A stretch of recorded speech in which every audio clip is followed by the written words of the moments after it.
kod nyithi kiye ma onge jonyuol duto.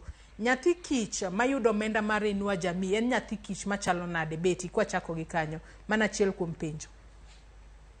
Erokamano ahinya. Nyathi kich ma wakawo en nyathi kich ma onge jonyuol ne te. Oonge min gi, oonge wuon gi. Wasetimo investigation mwayudo ni kata mane family moae cha bende onge ng'ama nigi gimoro manyalo konyego. Nyiso ni onge ng'ama nigi yuto moro ma wanyalo wacho ni koro nyalo bedo ni chulo ne school fee to timo ne gik moko modwaro. Wakawo nyathi madieri, iyudo ka samoro koro en nyathi kich odak gi dayo, dayo ni bende oti. Gima dayo ni koro timo bende onge. Koro iyudo ka ng'ata madwa nyalo mako lwete manyalo konye onge. Mane nyathi kich ma wakete program mar Inua Jamii.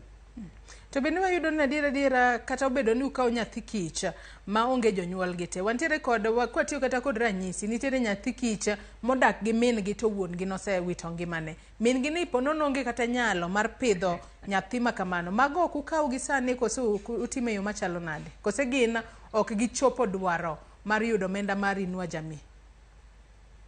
Erokamano ahinya. Ok ing'e ni nyalo yudo ka samoro en gi min gi to min gi pod en ng'ama tin ma samoro tiyo matek. Koro waneno ni min gi ni pod nyalo tiyo matek kata nyalo timo ohala moro manyalo yudo godo yuto manyalo ng'iye godo. To nitiere ma onge min gi, onge wuon gi, e dalano dhano nosetho te. Odak gi dayo modago ni be dayo moro moti ma kata kaka gichiem bende onge. Kasomo ote moro bende en Bernard